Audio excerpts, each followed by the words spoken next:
halára. Úgy gondolok az én violámra.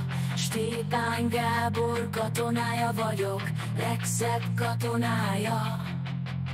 Meghozták a behívó levelem, édesanyám lelkem.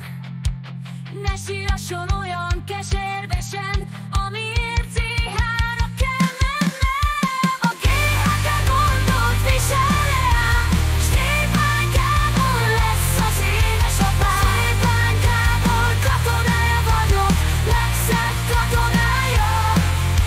A GHK gondot visel rám, Stépán Gábor lesz az édesapám. Stépán Gábor katonája vagyok, legszebb katonája. Ne felejts, a tele van az árok, haj de szép a kékje. Öltözetek termékes, szép leányok, ünnepi fehérbe. Szedjétek le a kert violáit, úgy várjátok Stépán